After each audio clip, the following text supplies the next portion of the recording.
Okay, everyone, good morning po. So once again, I am Master Trainer James Balolong, and this is the Roboton online training for the iRock Philippines 2026. Ayan. So thank you for joining po. So if ever there will be still joining and if ever man may late, it is okay because we will upload this either on Facebook or on YouTube.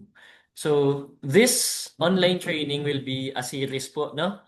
So what if may ma-miss tayong session? What if may ma-miss tayong week? It's okay. Pwede natin mabalikan. And this online training will be sequential. So along the following weeks, we will be progressive with topics increasing in difficulty. Yan po. Yan. So without further ado, we shall start our Roboton online training. Okay, so before we start, we will have training house rules po. Yan. So first of all, coaches po must participate. And coaches are expected to guide students beyond the session po. So, kayo pa rin po yung magsisilbing main coach for the participants. And kahit inaalaw po natin mag-join si student and si coach dito sa training, it's okay. And next po, we use real name. Okay lang naman po. And this is kind of optional po. We will use school dash name as a format in this training, if it's okay. And as always, we shall keep our mic muted po. So, para hindi tayo makadisturb, we will unmute only when speaking. And next, it's okay to record important notes. It's okay to save codes. It's okay to take some screenshots and some debugging solutions. And if ever man po may questions po tayo, you can click the raise hand button dito sa Zoom meeting. Yan. And if ever man hindi gumagana si mic or if ever man nahihiya po tayo magsalita, it's okay. We can type in the chat po. So this is our training agenda for today. Yan po. So we will have a very short time span po, no? So from 10 a.m. to 11:30. So yung magiging hands-on po natin, for sure sa magiging actual training nyo na po. So, we will have expectations later here on our online training. So, for now, let's discuss the training agenda. So, 10 to 10, 10 to 10 a.m., we will have attendance and training expectations and house rules. And after that, we will have iRock gameplay recap. Yeah. So we will have a recap para ma-refresh tayo sa magiging gameplay natin. And we will have a scoring criteria. So, nung briefing po natin, nung actual launch, we only have slides na pinakita to have an overview of the whole gameplay. Dito po, we will discuss in-depth scoring, kung ano yung pwede, kung ano yung bawal sa gameplay. And next, hindi po mawawala yung topics natin, yung fundamentals topic. So for our week 1, we will discuss Arduino basics. We will have a recap lang po, no? And will be like a refresher. And kahit refresher to, don't worry because I assure you we will still learn new things. So next, we will have hands-on. So we will kind of discuss in depth about variables. And next po, we will have coach discussion and we will discuss how to strategize with our students. So ano po yung expectations natin po, no? So compared last year and last year, nagsisimula tayo around bare months. We discussed the Roboton, we train around September, around October, and we felt like it's very rushed, di ba po? So ngayon, we started early as possible. So yung expectation natin sa setup natin ngayon, lalo na sa inyo po mga participants, materials are coming soon pa lang po. So if you are going to order the materials and also the training content that we have, later I will show you. Please contact Miss Beverly or email the HPC email. And next, expectations po natin dito, since this is a free trading session, this is only time limited po. Since we have other time pa po, we can use the hands-on training na lang on your actual training on your students. So this kind of training will focus more on the gameplay recap, the C++ fundamentals, and the theory kung paano isolve si mission. Kasi 'di ba po, nakita natin sa briefing pa lang, medyo nag-increase na yung difficulty ceiling natin, no? Medyo mahirap na si challenge every year. And I think that's a positive problem to have because kapag pag pinaresentan tayo ng mas mahirap na challenge, mas matututo tayo. Ayan. So ano nga po pala yung mga websites to check?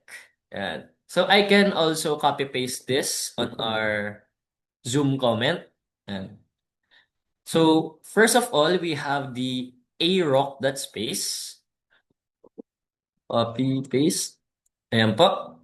Sinend ko na po sa chat. Ayan po.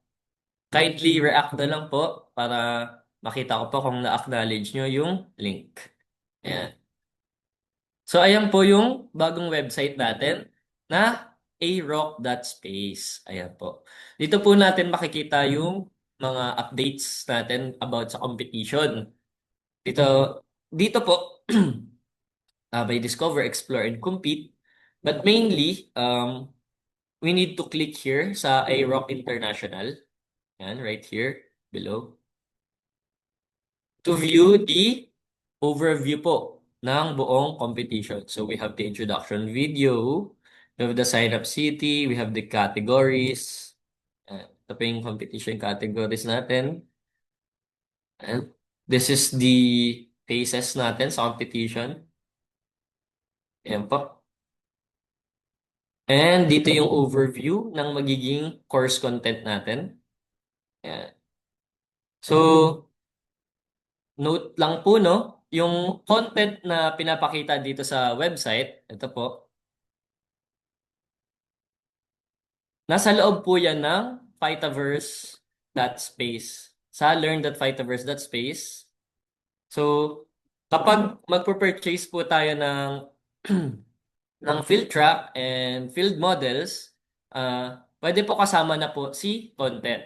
So, ano pinagkaiba ng mismong content natin sa free training? So, ito pong buong content ay very hands-on and may mga sarili siyang activities and iba si free training, online training sa mismong content ni Vitaverse. Yan. So etong free training po, so this is customized by me, this is written by me, and this full content training which is can be purchased. Yan. So etong buong nine milestone learning path can be purchased sa different categories. May explorer, may creator, may innovator, and master. Ayan. And next, we will have the robotonasia.link. Yan. Copy-paste ko na din po sa Zoom meeting comment. Ito po. Ayan. So makikita niyo din po dito yung mga past theme and past competitions natin. And please take note lang po. So balik po tayo sa irock.space. So if you visit, you will notice there are some flags below, right? So please, this is a important notice. So the Philippines official page in this website is under development pa po. So if we click this, we will see 404.com. So since we are very, very early, so this is still under development. So maybe later this May, maybe on the end of May or maybe on the third week or fourth week of May, and magkaroon na po tayo ng PH website here, official website. Makikita natin dito yung mga resources, yung mga links, mga gameplay, mga scoring criteria, mga updates, the Facebook pages, the YouTube links, and so on. So for now, it's still under development. So we still need to wait. So let's go back here. So first, starting today, we will have our gameplay recap. So saglit na recap lang po para ma-refresh yung knowledge natin about sa competition. Yan. So let me zoom in a little bit. Ayan. So once again, our own theme is Sign Up City. Sign Up City focuses on cleaning the air pollution. Yan. Kaya makikita nyo sa map later, may mga different cities. Tapos yung different cities na yun, infected siya ng air pollution. That's our concept. That's why, yung mga robots natin, pupunta sila sa certain location to collect some pollution blocks. Ayun yung nakita nating pollution block sa demo. Yan.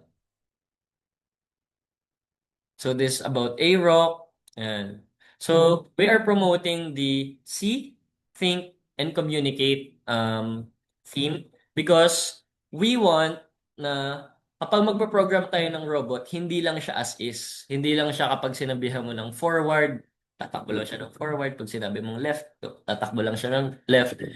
So in this competition, we want our robot to be autonomous. We want our robot to have its own thinking, to have its own decision, para makahanap ng the best path sa certain city. And also, meron pa rin pong IoT. So later on later sessions maybe, we will focus on IoT, but not today. We will focus muna sa basics. We'll start on basics. But here in this whole competition, may IoT pa rin po. That's why in innovator and in master category, recommended si student po na gumamit ng IoT. So, gamit sila ng dashboard, mag-send sila ng data, they will scan some color. And so this is the theme story. And let's focus na po sa mismong mission.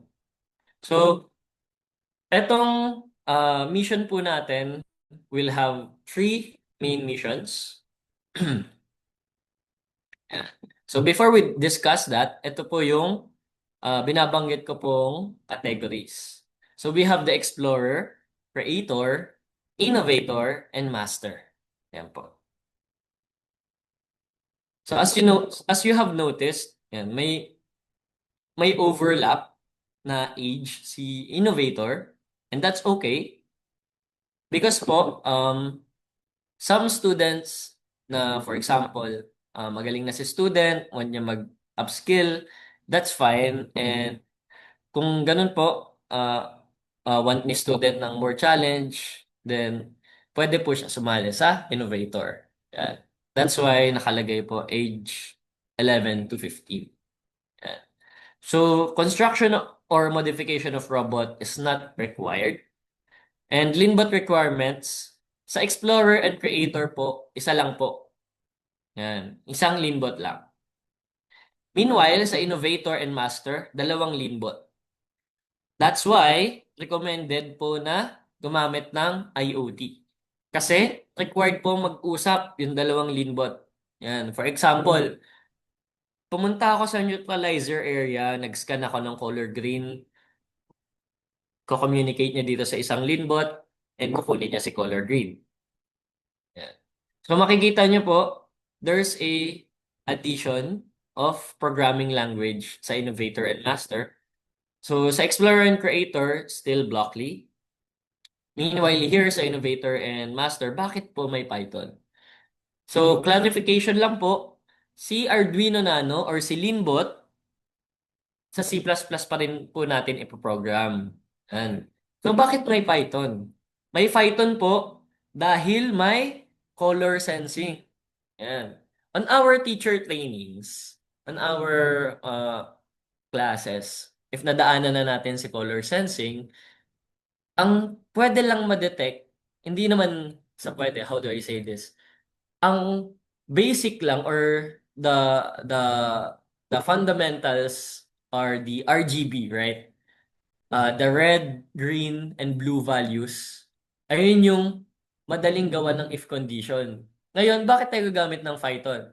Because we will use a very simple AI classification model to detect different colors such as yellow, violet, and the mystery block. Yan, which is nasa master yung mystery block. Yan. And also, pre-save program is allowed. So once again, like last year, pwede tayo mag-save ng madaming program. We can prepare. So once again, this is the map. Yan. So ano nga po ulit si neutralizer block? Ito po si neutralizer block. Ayan.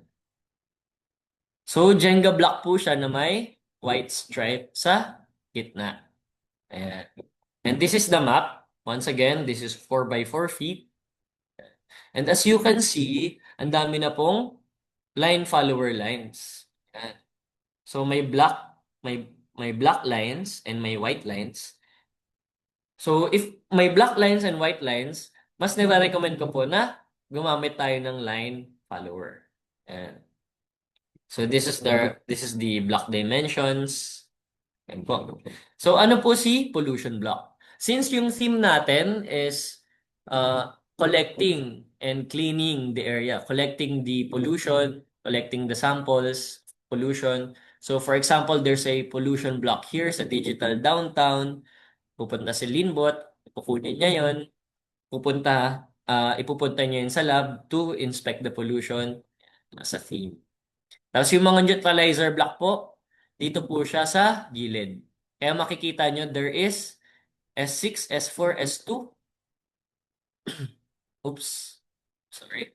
And there is S1, S3, and S5. So, ibig sabihin po niyan, storage. Yan. Ayun po yung mga storage area. Yan. So, this link, I can also share to you sa comment. Yan. So, do not forget to save it po. Save nyo po yan para mabalikan nyo po. Sinend ko na po sa Zoom meeting chat. Yan. Ayan, nasend ko na po. Please check the Zoom meeting chat. So, continuing the gameplay. So, meron tayong 8 city zones, A to H.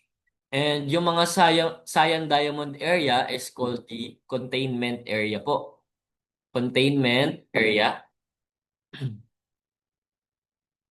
So, dyan po nilalagay yung mga neutralizer block and the pollution block inside it. Yeah. Then we have the CRL. So sa CRL, meaning Crisis Response Lab, this is the starting and the ending terminal. Ayan. So ibig sabihin, dito po magsisimula si robot. Anywhere around that box. So pwede siya nakatalikod, mag-search siya nakatalikod, nakatagilid. Kayo po ang bahala. So, nabanggit ko po nung last briefing, there is a lot of diamond square blocks here. So what can we do about this?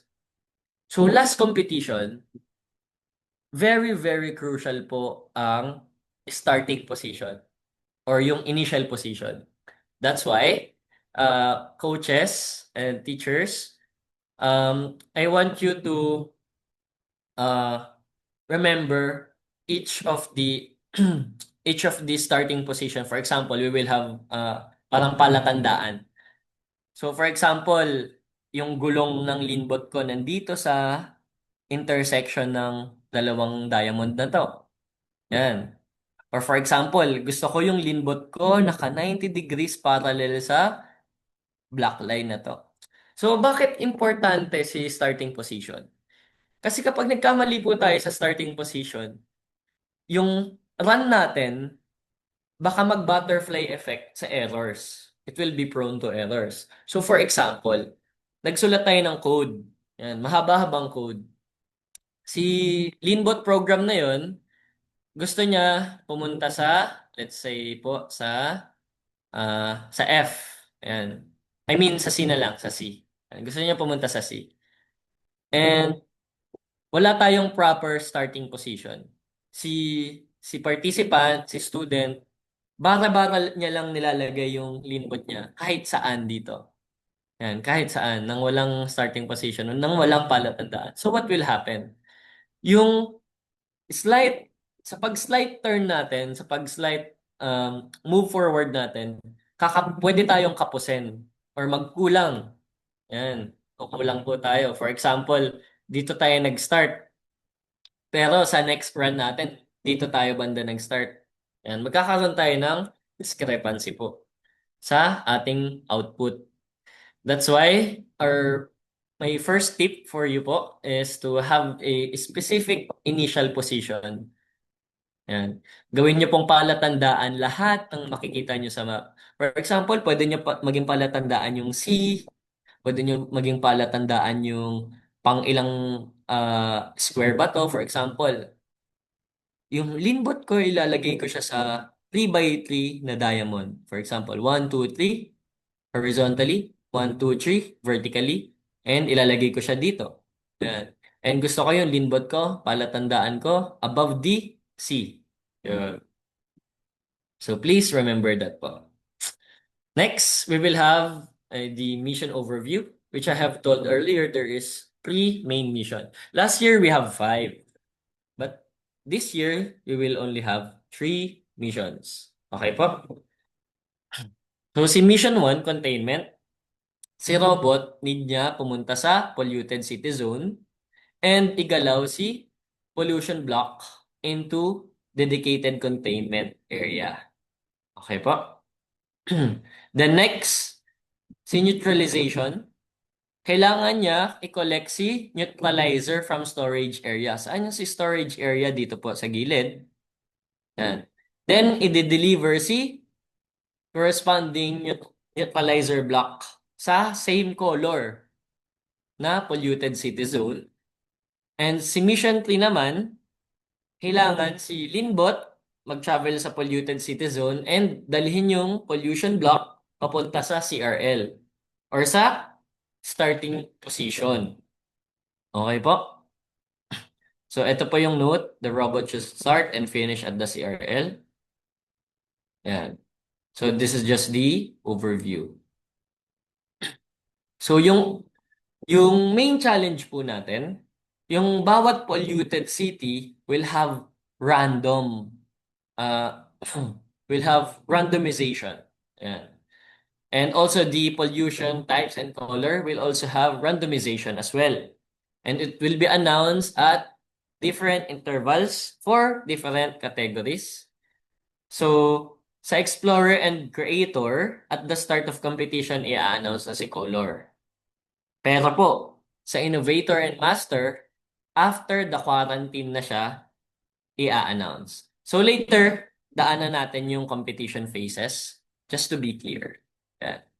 So this is the field model. Yan.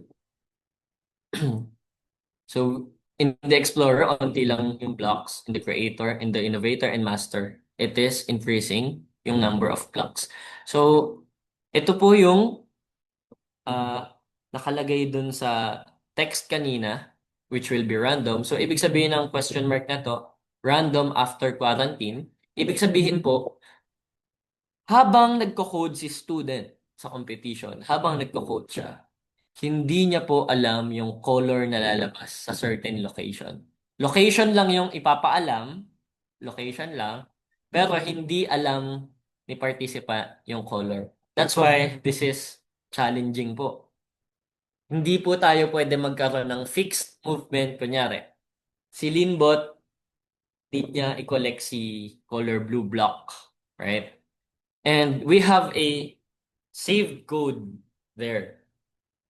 And if ginawa po natin yon isa-isa, for example, may save code tayo para sa blue, may save code tayo para sa red, yellow, green, and so on. It will be very inefficient. Bakit po? Kasi we have a lot of locations. Yan. And we have a lot of different spawn locations. So, nakikita niyo po ba yung... Sige, let's zoom in po. Ayan. Nakikita niyo po ba yung 1, 2, 3, and 4 na rectangle boxes? Diyan po nilalagay yung spawn locations or kung saan initially ipi-place si pollution block. So for example, in A, there's a red block here. Yan. In B, there's a blue block here sa number 4 rectangle. In E, there's a green block here in number 2. And the location of the pollution blocks will be randomized before mag-code si student. So, balik po tayo dito. Ayan. So, ibig sabihin ng check, it is random before coding. So, kahit sa Explorer and Creator, kahit sa lower levels, random pa rin po si location.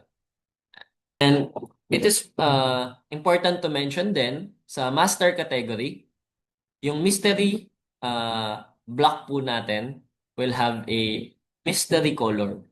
So, hindi natin alam yung color. And later, pakita ko po yung possible scores. Yan. Ito na po. So, sa containment, we will have 45 points for each block. Sa containment plus neutralization, we will have 160 points for each pair. And sa analysis po, ibig sabihin ng analysis, ibabalik nyo po sa CRL lab or sa crisis sa crisis response lab. Ayan.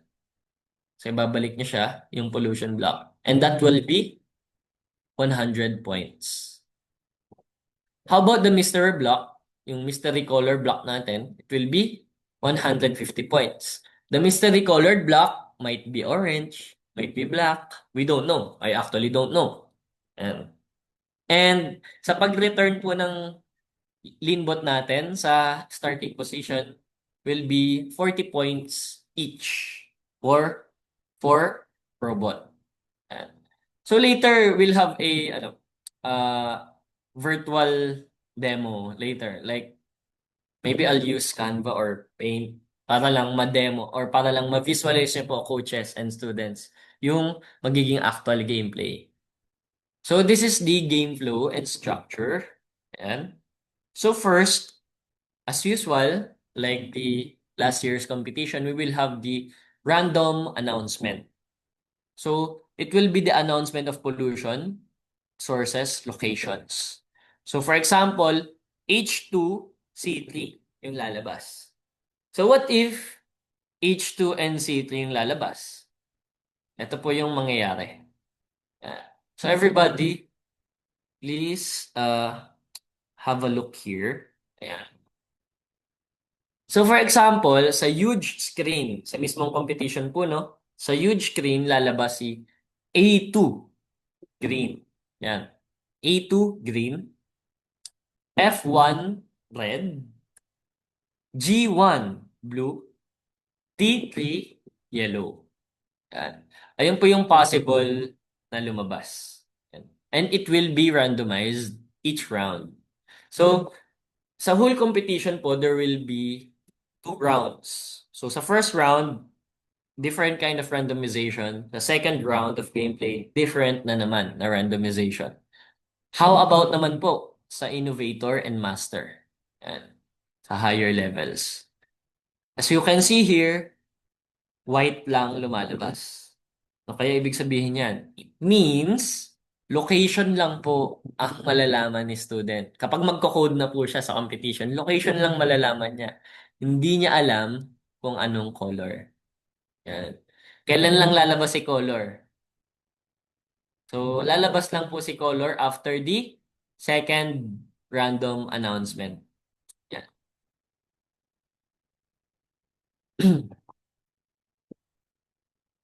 So, ito po yung game flow and randomization. Yan. So, as you can see, after the second random announcement, dun lang lumabas yung color. Kanina, blanco siya. Ngayon, nagkaroon na siya ng kulay. So, let's analyze. So, in A2, there will be violet. In C3, there will be yellow. F1, red. H4 is blue. G1 is green. D2 is yellow. And ano naman tong B4? It is black. So, si black na Jenga block, is the mystery color for this example. Ayan. So, ito po yung ranking priority po natin, no? So, well, training din po, like nakakasama din po ako sa training sa other schools and sa mga schools niyo po with your students, may napansin po ako. So, si student, nagfo-focus siya na pabilisin yung output ng robot niya. Like, pabilisin yung buong run. Thinking na kapag mas mabilis ako, mas matatalo ko yung other team. But that's actually a trap, a thinking trap. Bakit? Kasi po, sa tie-breaking criteria, pinakahuling-huli si speed. Pinakang huling-huli chinecheck yung time. Ano yung important? The most important part po sa competition is the consistency. Yes, the consistency. Meaning, so as coaches, we need to double check. We need to secure na dapat yung run ni student, same result kahit ilang beses mo na inuulit-ulit. Yan. So, okay lang kahit, di ba po, yung time natin is 2 minutes in this competition. Okay lang kahit umabot ka ng 1 minute 59. Yan. Okay lang kahit saktuhin mo yung takbo mo ng 2 minutes. Yan. Okay lang. Ang importante po, we are consistently getting a high score.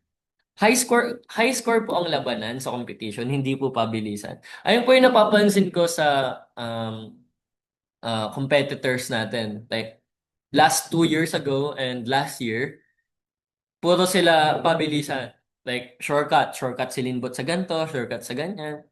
And madami pa, that's true naman na madami pa silang spare time na pwedeng gamitin. What if yung spare time na yun, gamitin po natin into something strategic, into something like, what if you still have spare time and may nakalimutan yung Linbot mo may hindi nagawa, ganun.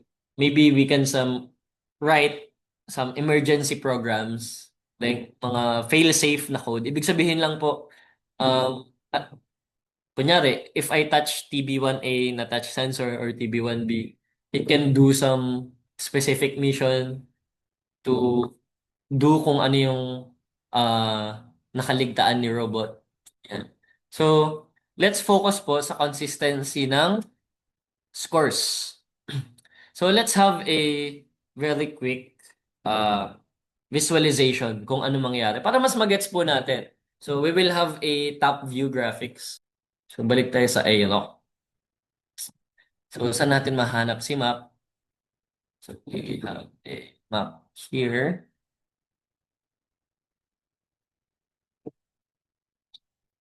Right here. Then let's use Canva. So since my elements here, we will have rectangle. So ito din po teachers, no? So kapag magpa-plan po tayo with our students, I recommend po, mas okay po to visualize the plan, to map out the plan, to draw out, magkaroon kayo ng step by step, magkaroon kayo ng arrows, pointing arrows like this. So for now, I am using Canva as an example kasi mas gamay ko siya. Let's have a rectangle again. Copy-paste lang natin. Copy-paste. Bay natin yung color. Let's say this is the red block. Ayan. And next we have a, let's say, uh, green block. Or violet na lang. Violet. Or yellow. Yan na lang. Red, blue, yellow. So for example, teachers, I have a red block here. And, and this is the neutralizer block. So, how can I make this neutralizer block?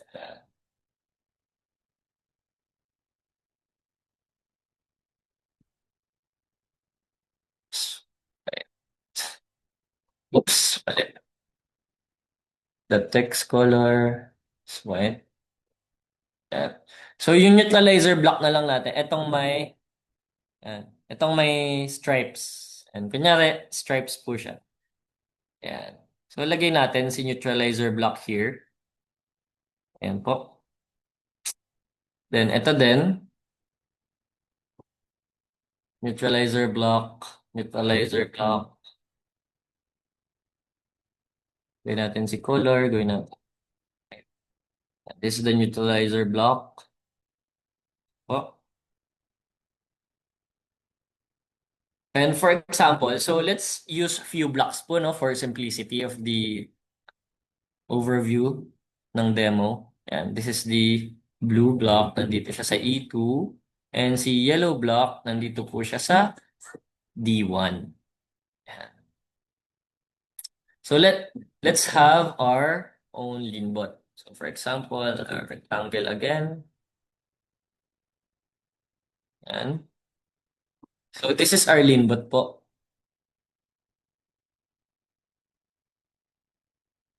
Oops. Ayan. Tapos lagyan natin siya ng gulong, for example. Yan. Quick drawing lang.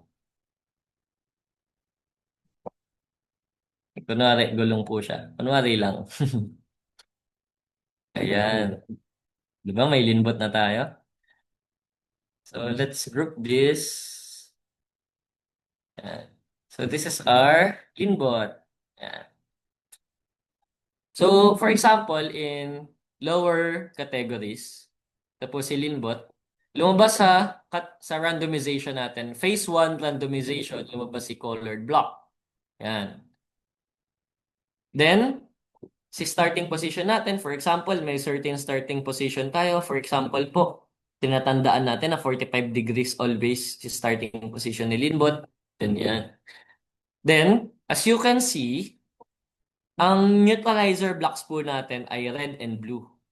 That's why, si neutralizer block, dapat talin niya po sa pollution zone. Yan. Kunin ko to. Yan. Kinuha na ni linbot. Kita po ba? Yan. Kinuha na siya ni linbot. Then, dadalhin niya dito sa E. Yan. Dalhin niya po sa E. Yan. Then, kailangan po si blocks nasa loob ng cyan block. Yan. Sa loob siya. Yan. So, once again, okay lang ba kahit lagpas? Yes po. It's counted. It's counted. Yan. Pero let's make sure pa rin naman na nasa loob lang. Yan. Parang fail safe na natin na kahit lagpas, okay lang. Pero let's still make sure na nasa loob pa rin siya ng cyan. Yan. Then next, si red block naman, so magla-line follow. Theoretically yan, nagla-line follow siya. Then kukunin niya po si red block. Dadalhin niya saan po? Sa B1. Yan. Ikot siya. Pupunta siya dito. Then tutulak niya yung dalawang block. Papasok. Yan. Tulak niya po. Yan. So pagkatulak niya, ayan, nandiyan na yung dalawang block. So what about naman po si yellow block? About naman si yellow block. Si yellow block, since wala siyang kapares, wala siyang other pair na color, saan po dadalhin? Sa crisis response lab. Yan.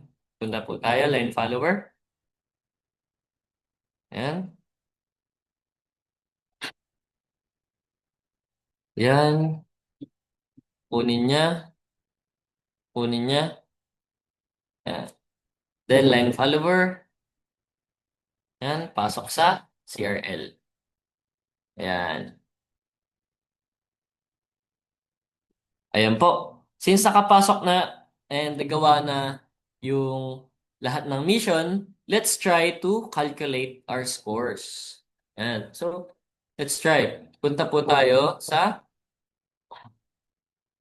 scoring. Ayan. So, sabi po dito, 45 points per block. Kapag na-contain na po natin siya. So, meaning, this is contained and this is contained. So, we will have, sige, let's have a text box here. Para ma-take note natin. We have 45. Yan. 45 plus 45. Ayan, white color na lang. Yan.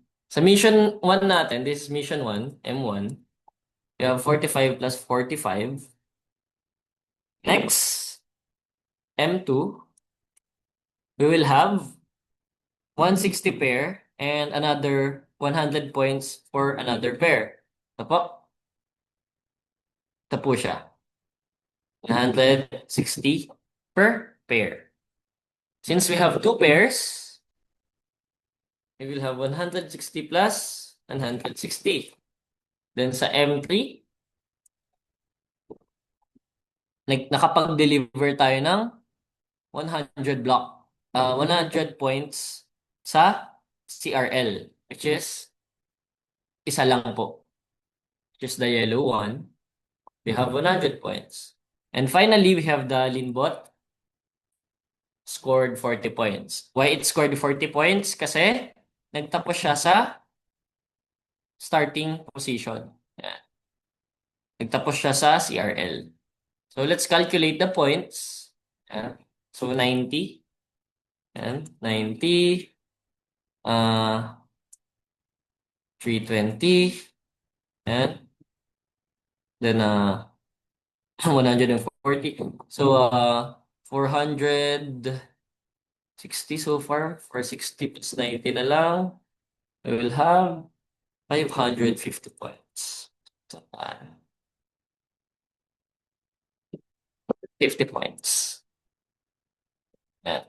So if nagawa po natin lahat ng mission na to, we will accumulate 550 points. Yeah.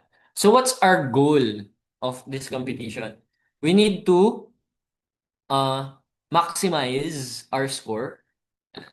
So, may questions po ba, teachers?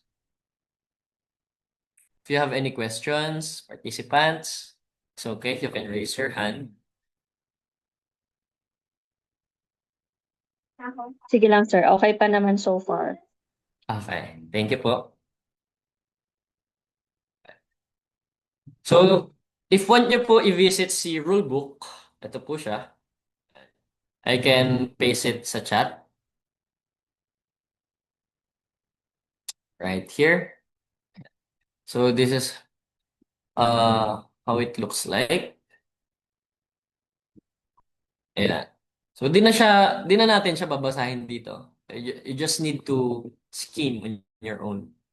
Ayan. Ito po lahat ng rule books. Ayan. Mga phase 1, if you need to learn more about sa phases. If may one kayo balikan, andito lang po. Ayan. And next, we have the scoring criteria.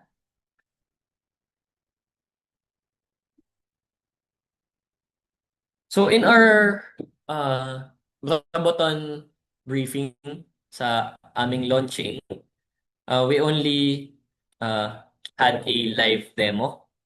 And nabanggit ko nga na there's some criteria kung ano yung pwede, kung ano yung bawal. Dito natin malalaman. So let's go ahead let's go ahead. So, kung ano yung mga pwede at bawal. So, by the way, here, containment area. So, ito yung area kung saan nilalagay sa loob yung pollution block and neutralizer units. Yan. As nakita nyo naman po kanina sa Canva. And dito po, once again, is the storage area. Diyan nakalagay yung neutralizer units, which is yung may blocks na strip. May white strip. Yan, alam na natin yan. Starting position. Starting position. Ayan. Ito na nga po, no? So, ano yung pwedeng initial position ni robot? Ayan. So, before executing the robot must be placed po completely inside the CRL area. So, this is the top-down angle po para makita natin kung ano yung bawal and kung ano yung pwede. So, let's focus sa bawal. Bawal po yung gripper sa top-down angle view natin na natatouch niya na or lagpas siya sa black line. Bawal po yan. So like this. Like this. So naka-angle siya, 45-degree angle, and lumagpas si gripper. Ako, bawal po yan. Next. Lumagpas po yung back part ng linbot. Bawal po yan. Na-touch din here, yung back part, bawal din. Na-touch ng wheel and ni gripper, yung black part, bawal din po. Yan. Ang pwede lang po is mismong nasa loob, like this. Yan. Gets po? Next. Ito po yung scoring criteria natin sa Mission 1 containment. So, pollution block is successfully contained when any part of it touches or overlaps the containment area. Yan. So, last year, yung competition natin sa Terra Protocol and Digital Nexus, medyo strict, di ba po? Kapag may lagpas lang sa box, hindi na counted. Here, since alam namin na mas mahirap na yung concept ng competition, syempre, mas magaan si criteria. Mas magaan po. So, as you can see here, ito, this is the best example. Yung tip ng block is natatouch niya lang yung pinakaunting part ni pollution, ni cyan area, ni diamond area here. Ayan. And it's still counted as success. So, pwede siya nakatayo, pwede siya nakahiga. Ayan po. Pwede siya nakatayo, nakahiga. Nakatayo, tapos natatouch lang yung onting cyan part. Okay po siya. Ano yung di okay? Yung sobrang layo. Like this one and like this one. So, kuha po. So, everybody, you can take screenshots. Okay, next. Next is the neutralization. Ayan. So, sa neutralization, kailangan i-match natin yung same color ni neutralizer block sa pollution block. So, it will only be successful when Mission 1 containment is success. Number 2, any part of neutralizer unit touches or overlaps the containment area. And finally, number 3, its color matches the color of the pollution block. So may 3 criteria siya para ma-count as 160 points. So sige, let's analyze. Bakit to tama? Kasi they're both the same color. Kahit yung isa nakalabas, basta nakatouch, yung isa nasa loob, okay lang. Success. Din po, success. Same scenario, success. Ito, perfect na nasa loob. Success. Ito, dalawa sila. Both nakalabas, success. Nakatayo, both nasa loob, success. Ngayon, ano yung hindi counted as success? For example, minatch natin si red block sa blue block. Success ba siya? Hindi po. 0 points. So, dapat same color. Blue sa blue. Next, sa mission, what if yung mission 1 containment natin is purely nakalabas? So, like this one. Yan. So, una pa lang, mali na yung mission 1 natin. Mali na. So, 0 points ka na dito sa mission 1. Tapos, nilagay mo si neutralizer block. Nakapasok naman, pero nakalabas si mission 1. 0 points po siya. So, it's kinda risky po, no? Kapag hindi natin nagawa si mission 1. So, we need to make sure na nakapasok muna si mission 1 block. Ano po ulit si mission 1 block? Yung walang stripes. Yan. Tawag po dyan ay pollution block. Ayan. So, ito po yung different examples. Dalawa sila nakalabas. Dalawa sila nakahiga sa labas. Yung isa nakatayo at nakahiga sa labas. Yan. And so on po. Gets po ba? So, you can take screenshots again po. Okay. Next is the mission 3 analysis. So, a pollution block is successfully contained when any part of it touches or overlaps the containment area. Ano ulit si containment area? Ito po, si buong CRL or Crisis Response Lab. Yan. So what if yung dalawang block nasa loob niya, tama? Nasa loob, tas nakatayo, tama? Yung pollution block, yan, medyo nasa gilid, nakatayo, tama? Nakahiga si pollution block, pero natatouch niya yung part ng CRL, tama? Yan. So kahit dito, natatouch niya yung konting black part, pero majority of the block is nasa loob, success pa rin. Like this one. Next naman po, purely nasa labas. Like, obviously nasa labas yung block, not counted. Eto, super onte na lang yung line niya. Onting-onting dikit na lang, pero hindi po talaga nagdikit. Not counted. Yan. So, next is the return of the Linbot sa Crisis Response Lab. Yan. So, once again, 40 points per robot. So, what if po dalawa yung robot na ginamit? Like sa Innovator and Create Master. Sa Innovator and Master. So, it will be 80 points po. Kasi dalawang Linbot. So, ito yung criteria natin. Yan. So, position of robot in CRL when stopping. Yan. So, at the end of the mission, when robot is stopping, each robot earns 40 bonus points if both wheels are completely inside the CRL. So, ayun yung keyword. Both wheels inside the CRL. Dapat parehas. That's why here, ito, nasa loob. Ito, yung body niya, nakalabas. Yung half of its body nasa labas. Pero yung wheels niya nasa loob. Success. Ito, almost touching the black line. Yung body niya touching the black line. Pero nasa loob. Success. Ito din po. Similar scenario. Success. Next naman. What if both wheels touching the black line? Pero yung wheels hindi masyado nakapaloob sa CRL. Sa white and green na color. Not success. Ganun din po.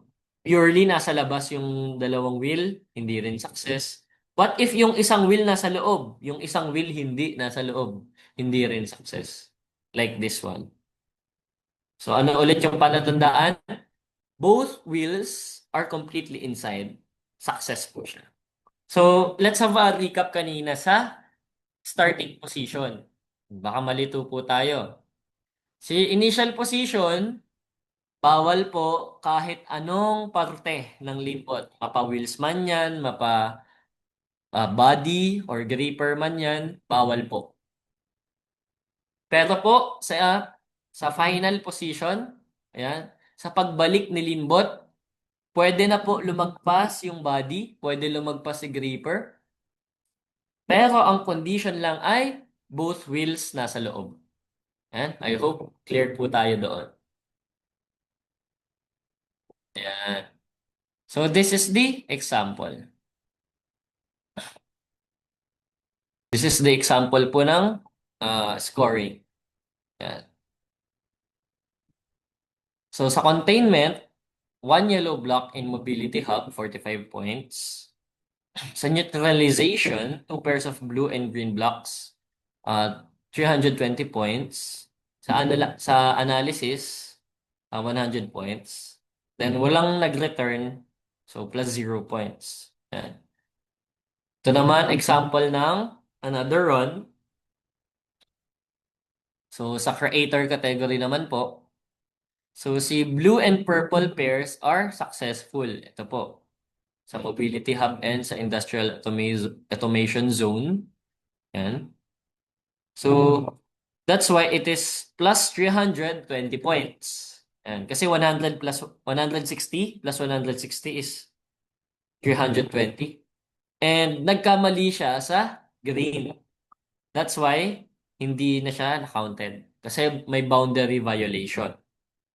And sa containment po, we have the one red block at Eco District, 45 points. Then, one green block at Digital Downtown, another 45 points. Ayan. Then, sa analysis po, si yellow block, yan, dinala sa starting point, 100 points, and successfully na-return si Linbot, another 40 points. So, next scenario naman po, sa neutralization, successful pairs natin si blue, purple, and green. Okay po? So, nasan si blue and purple and green? Ito po, this is the blue, the blue. Nasa E zone. Si purple, nandito po. Success. Then si green, nandito. Success. So, 160 points times 3 will be 480 points. Ayan. Then, sa containment po, for example, si red block nandito, plus 90 points. Ayan. Then, si another yellow block, plus 45 plus 45. That's why it's 90 points. Sa analysis, nagdala ng yellow block. Success, 100 points. Then, nag-return yung isang linbot lang. Yan. That's why it's 40 points. Yan. So, hindi counted yung isa kasi yung both wheels niya hindi nakapasok sa CRL. And next, this is the scoring category naman sa master category. Yan. So, sa neutralization, ayan po, sa violet, blue, and green is 480 points. So, ganun ulit si yellow and red, tama, secured, 90 points. Si analysis na yellow block, ito medyo natabunan lang siya ng text. Successfully delivered, 100 points. And ito, may na-deliver siyang white block. Si white block po, isa po siyang mystery block. So, for master category lang po siya. That's why, may extra 150 points siya. And since dalawa yung linbot niya na na-return, it is 80 points. Yan. So, ayun po yung scoring criteria po natin. Yan. So, let's go back here. Yan.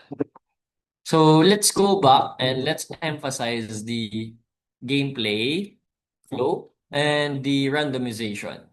Yan. So, once again, si first random announcement sa Explorer and Creator, randomize po si location pero nagpapakita si color. So, ganun din sa Innovator and Master. Randomize si location pero hindi nagpapakita si color. Ayan. So, after our first random announcement, magkakaroon na po tayo ng preparation. Yan. Coding and practice. So, last year, nagkaroon po tayo ng preparation ng 1 hour and 30 minutes. Yan. So, ang balita ko po sa magiging preparation natin, so magbabago yung flow ni Roboton na unlike last year, ah, kapag kapag mag-register ka, magse-set up ka muna ng mga gamit, maghihintay ka pa ng certain table mo, tsaka ka pwede mag-practice. Ngayon, sa mismong competition, internationally, kapag after mo mag-register, pwede ka na mag-practice agad. So, ayun yung improvement na na-overlook namin para yung ah yung what do you call this? Yung offset time ni student na sana nagpa-practice siya, magpa-practice siya. Ayun. Instead na si student, nakaupo lang, naghihintay, ganun. Yan. And hindi po mawawala si quarantine, which is our third phase. Ano po ibig sabihin ulit ni quarantine? Si quarantine po, ilalagay si Linbot sa separate place, sa separate table, para lahat ng student hindi makaka-code. Yan. Hindi niya na may edit yung code. Hindi niya na magagalaw yung code. That's why, meron tayong second random, which is applicable sa innovator and master, dun na magpapakita si colors. Yan.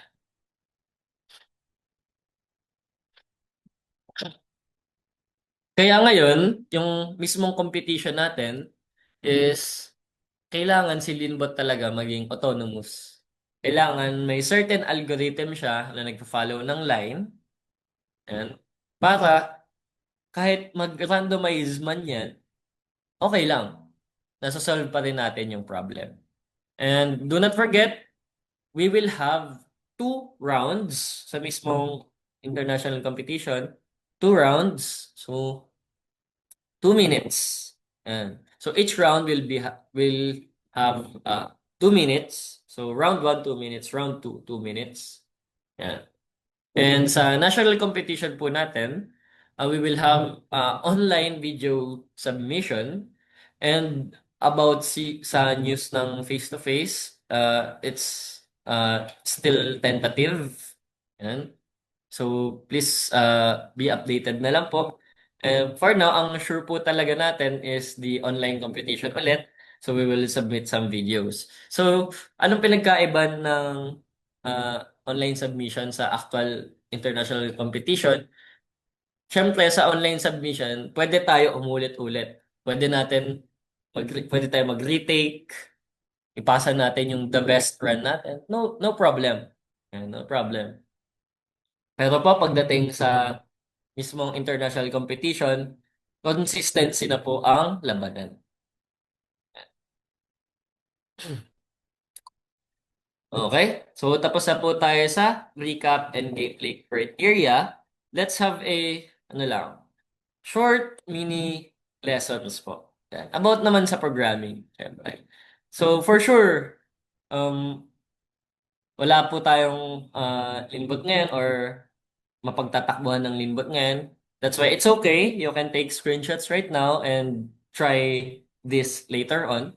And now we will focus po sa back to basics ng Arduino Nano C++. Yan.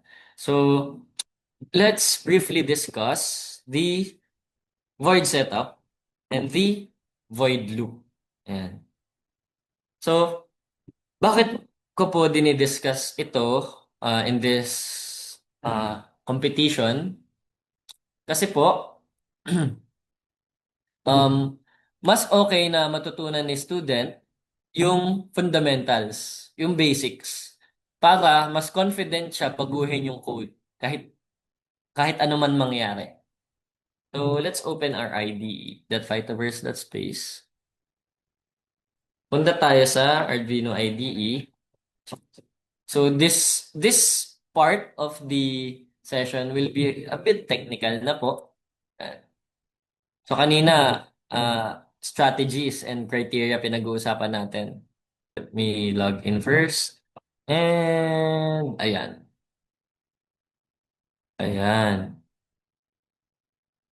So let's create a new project. sample program ay wrong. So, expectation lang po. This is just a fundamentals lesson. Um, of course po, ako po as a master trainer, hindi po ako mag-share ng mismong sagot, ng mismong code pagdating sa competition. Hindi din po ako mag-share ng code sa mga coaches. I will never share any uh, whole answer sa mga students.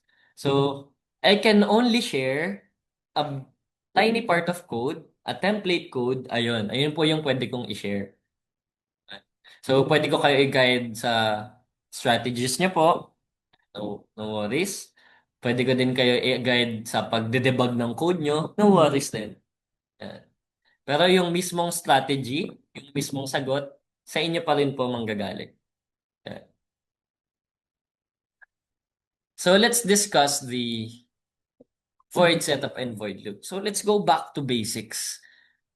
Nagpa-program tayo ng Leanbot, pero intindihin natin muna si void setup and void loop. So, that's why I want to include this kasi baka maging useful siya sa inyo. Si void setup, si void setup, isang beses lang siya nag-execute. Si void loop, yan, as the name says, yan, ini-iterate niya yung ilalagay natin sa loob ng void loop. Ibig sabihin ng ini-iterate, uulit-ulit. Yan, uulit-ulit niyang gagawin. Yan. So for example, naglagay tayo ng leanbot.begin. So, ano nga ba ibig sabihin ng leanbot.begin? Bakit tayo naglalagay ng leanbot.begin sa setup? Napapansin niyo po ba yung leanbot natin kapag tina-turn on natin? Let me get a leanbot. Yan, real quick.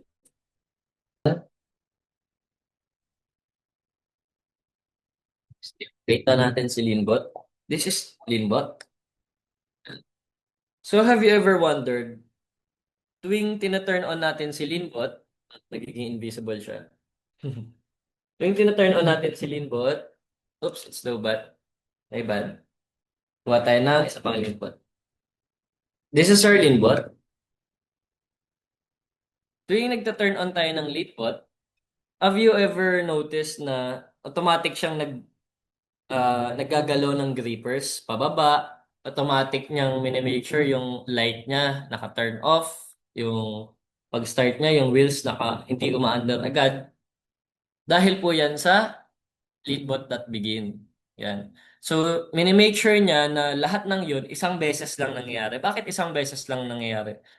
Bakit? Gusto po ba natin na yung ilaw natin or yung grippers, lagi siyang nakababa? Hindi po. Gusto lang natin, isang beses lang siya bumaba, isang beses lang siya mag-execute ng nakapatay yung ilaw, and so on. So, dahil sa void setup, yung mga nilalagay natin na code dyan ay isang beses lang nagra-run. So, what if nilagay natin yung mismong movement sa void setup? Ano kaya ang mangyayari? Yan. So, by the way, itong C++ na na coding natin ngayon, medyo hindi siya user-friendly. And that's okay. I think it's better to use Blockly na lang para we can visualize it in a friendlier way. Yan. Yan. Napaalala lang po, si Blockly ginagamit uh, sa Innovator, sa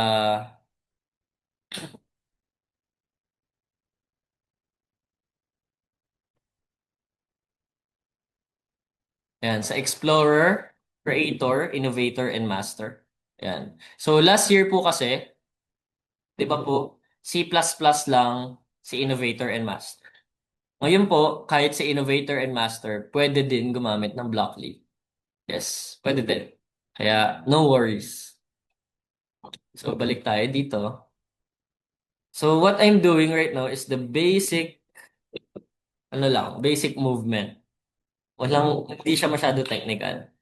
But here, what if naglagay ako ng, okay, let's open ID again. Yeah. Dito po kasi sa Blockly, bawal tayo maglagay ng something dito sa setup. Pero here, sa mismong C++, tayo na mismo yung nag-edit. Ngayon, what if nilagay ko sa LB Motion run LR? Magmo-move lang siya ng 10 centimeter, yun lang ibig sabihin niya. Then, stop and wait na siya. So, ang actual na mangyayari is, if you tried it, mag-run lang siya ng isang beses. Ayan. Mag-run lang siya ng isang beses. Pwede ko naman yung bit of code na to paste here. Pinaste ko lang sa chat. So if we upload this, after niya i-run yung setup, tsaka mangyayari si void loop. So tandaan po natin after mangyari ni void setup, tsaka mangyayari si void loop. Yan. Ngayon, napapansin niyo po ba, teachers and coaches? Kapag meron tayong nilalagay na lbmission.begin, we need to press tb1a plus tb1b. Di ba po? Yan. So what if hindi lang yan yung gusto nating combination? Kasi we have a lot of combination. What if yung Linbot mission begin mo, TB1A plus TB1B, di ba dito initially pinipress. What if sa likod? Yan, para mas safe. Kasi minsan nahawakan ni student po dito, di ba? Tapos mag-i-start agad.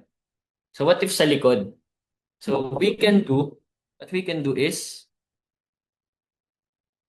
TB2A and TB2B. Yan, TB2A and TB2B. Para kapag tinouch lang siya sa likod, dun lang siya mag-run. And have you noticed na kapag meron tayong mission begin and mission end, isang beses lang siya nag-run? Pero sabi niyo, Sir James, kanina, yung void loop, paulit-ulit siya. Di ba?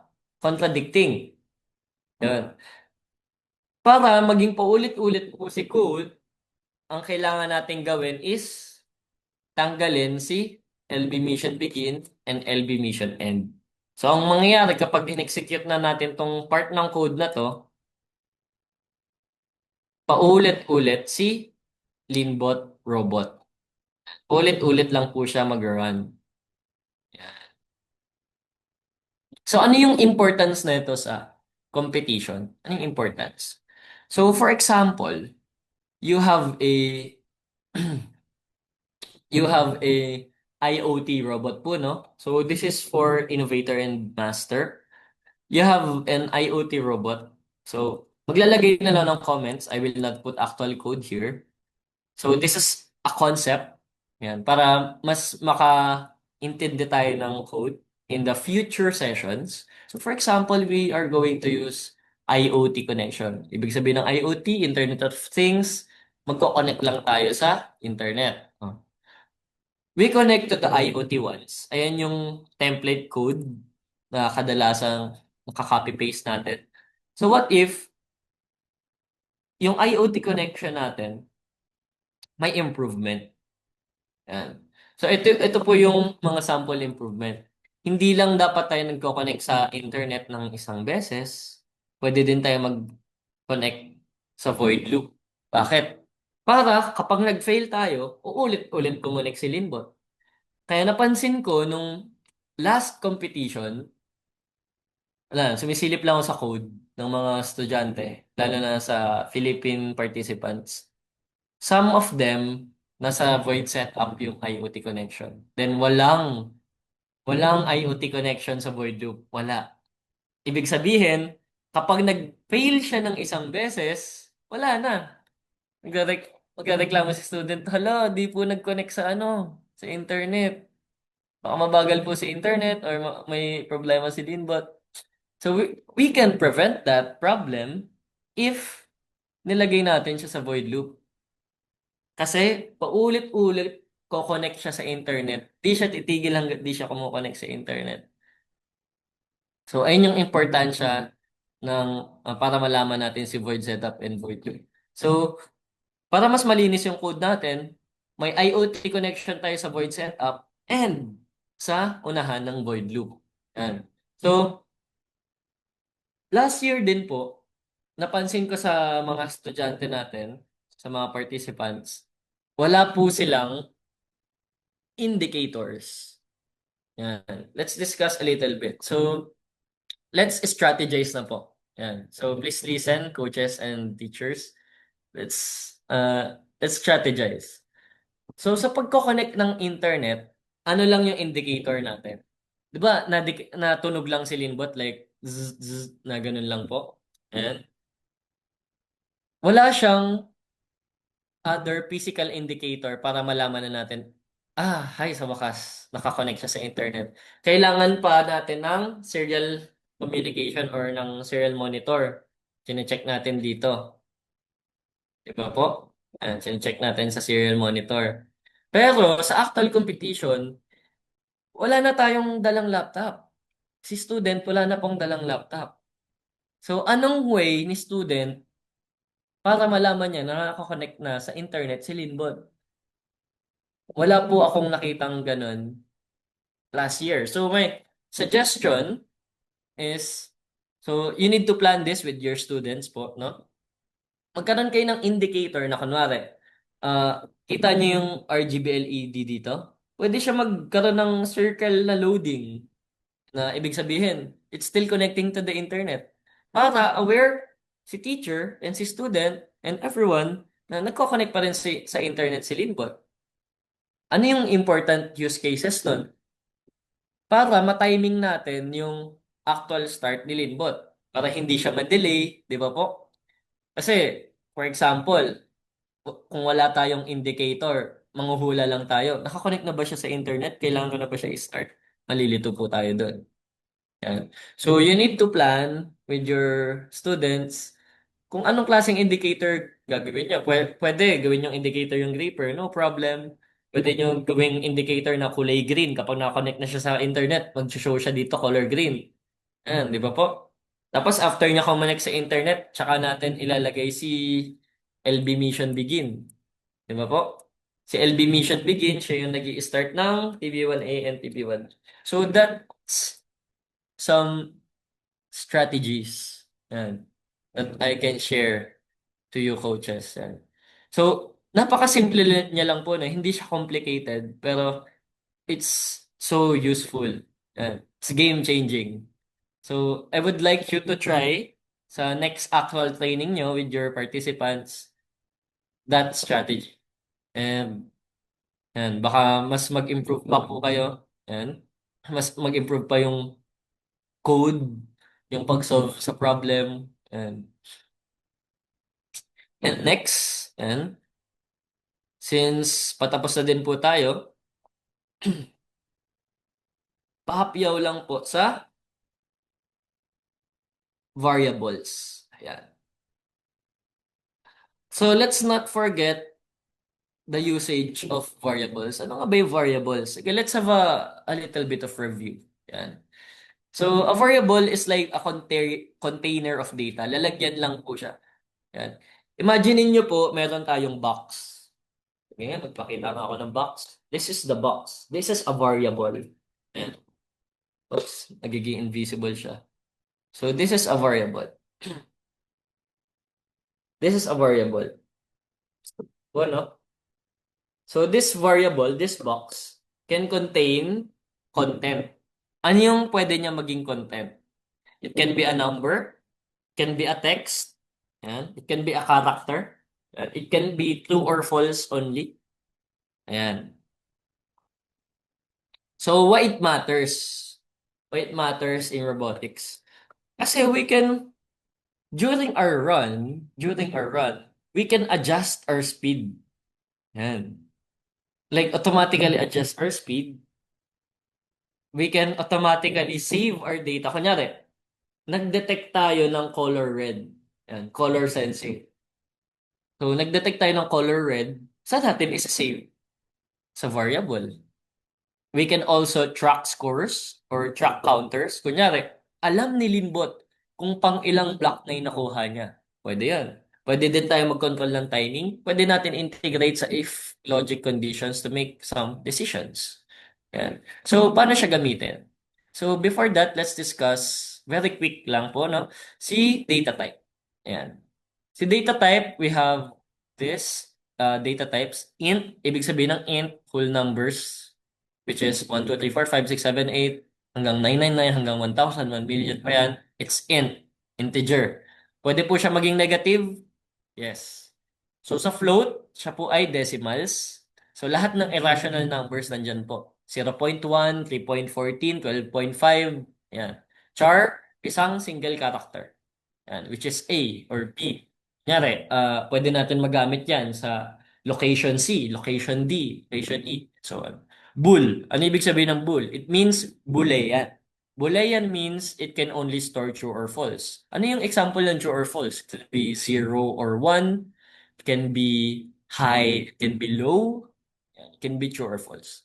So, dalawang options only. It's like a switch. Parang pag pumapatay ka lang ng ilaw, you can turn it off. Pag pumapatay ka ng ilaw, you can turn it on kung bubuksan mo yung ilaw. String, you can store any text. For example, zone 1, zone 2, zone 3, and zone on. So, it can be any text basta may double quotation marks. Yan. So, you can have variables here. Yan. So, how do you declare some variables? You can declare some global variables and you can search about it yan, online. So, there's global variables like this. So, for example, int block count. Yan, block count. Oh, it's 1. For example, string. O string po, no?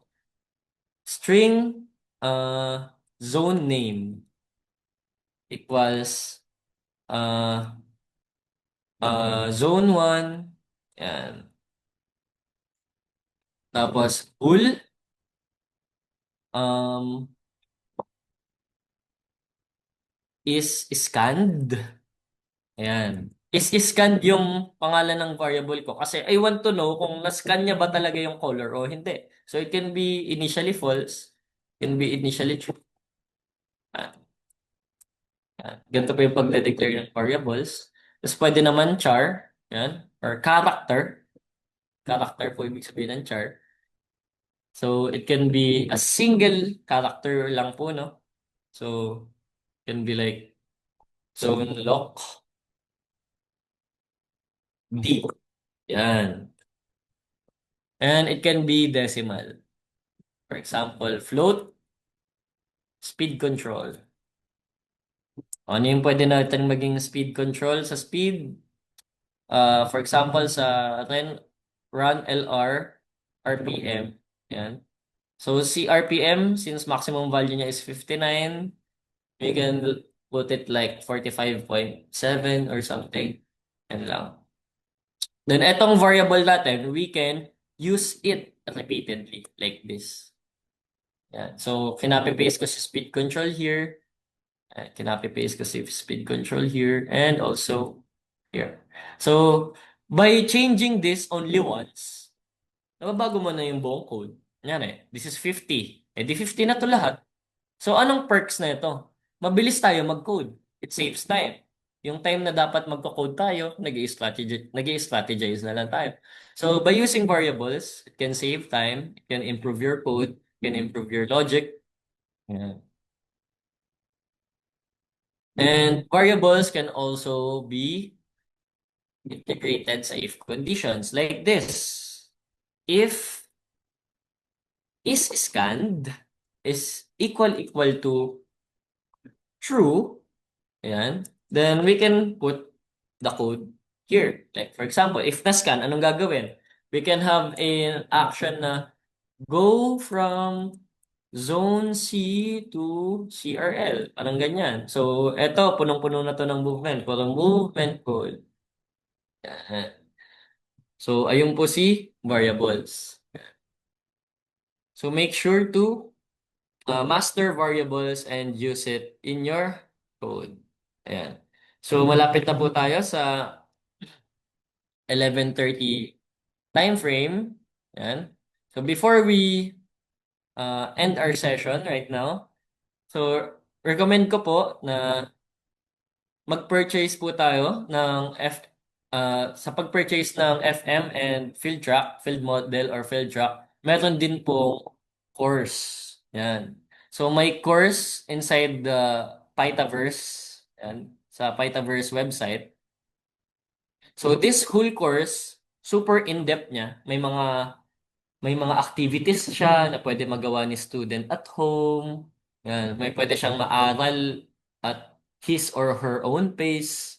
Yan. So yung course na po na yun is tatlo po, depende sa category. Yan. Depende sa sasalihan ni participant.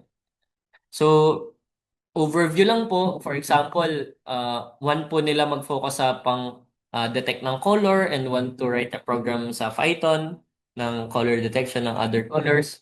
It's okay. Nandito po sa uh, lessons. And for example, in module 6 to 8, there's some gameplay missions, containment, deployment, retrieval. There's a score maximization algorithm and such. So, in contrast of our free training today, this full course package is more in-depth. Yeah.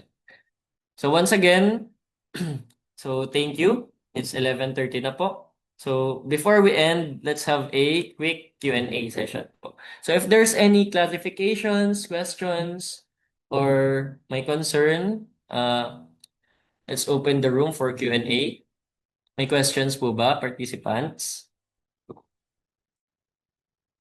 You can raise your hand po if meron. I guess wala naman na pong questions. Okay, since wala pong Sir, ay, questions, sorry. Ako na lang po mag-question. sige. Sure.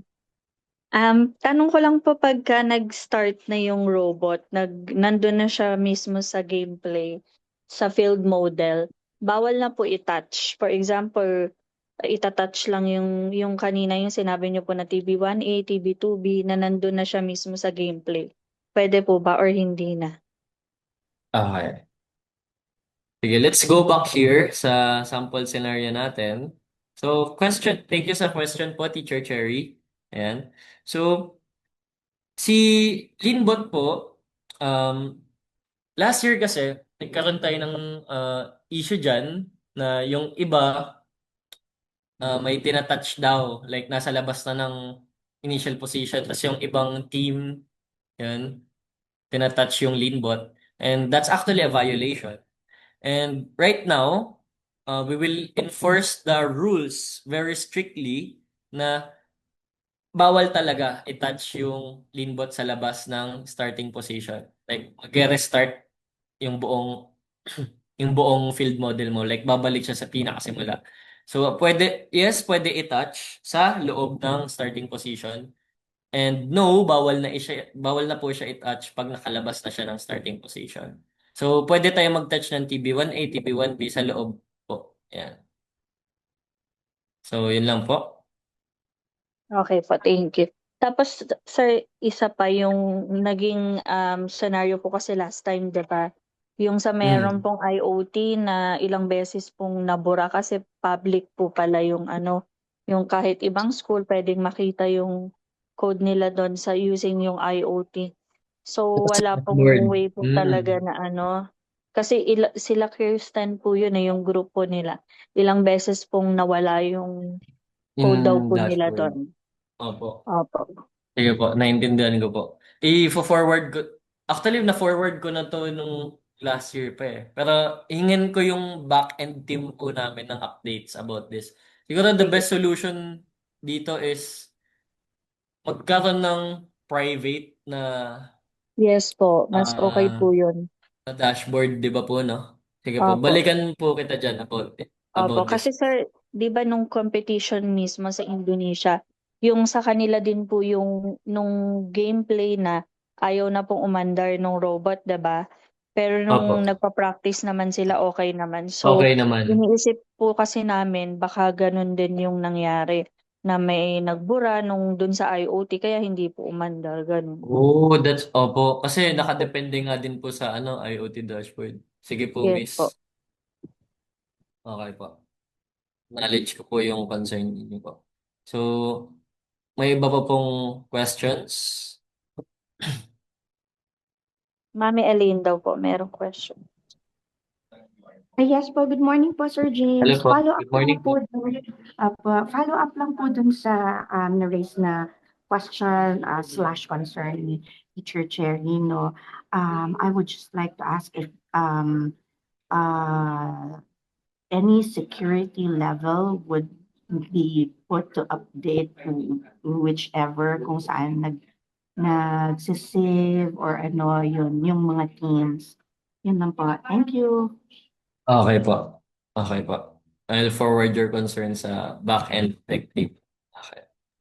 Sir, last na po pala. Sige po, Available no na po ba worries. yung field model and field track if ever bumili na po kami? Miss Beverly, are you there po?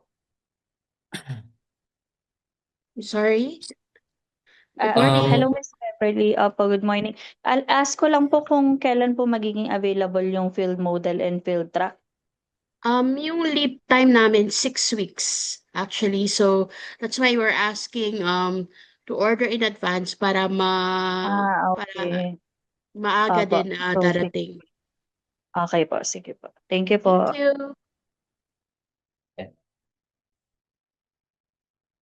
Okay, since wala na po tayong concerns and questions, let's end our session for today. So thank you po for attending our free online training. So once again, this will be weekly. So hindi lang po ako yung trainer, baka iba pong trainer yung makasama niyo dito. And I assure you this every Friday, same time, 10 to 12, or I mean 10 to 11:30. Yan. And if ever man di po kayo maka-attend, it's okay. It will be posted once again sa YouTube or Facebook. So thank you po everyone. Thank you po. Thank you, Thank sir. you. God bless po. God bless po. Bless. Thank you po. Sir James, sorry habol. Yes po. Sige lang po. No worries. Sorry. Saan will you be giving us a link po of the recorded, no? Thank you. You can be updated po sa mismong official Facebook page. Tama po ba, Miss Beverly? Can I share Yes. them today? Okay po. Sige po. And actually, we're going to edit it first so that there will be no dead air or something. Then, Para diretso-diretso na yung flow. Kaya right yes now we po. are editing the briefing and then after this, yung first session ng training session. And So we for will now give you po, the links sa dedicated GCs ninyo po. Miss Beverly, can I share the Facebook page link Sure. sa chat here? Sure. Okay. Thank you. And thank you, Miss Bells. Thank you po. Thank you, You're Sir welcome. James. Thank you po. Yeah. So ito po yung link ng AROC page.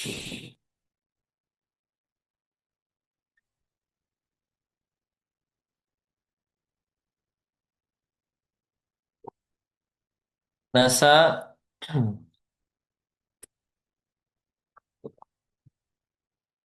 nasa Zoom meeting chat. Ayan. Nakita niyo po.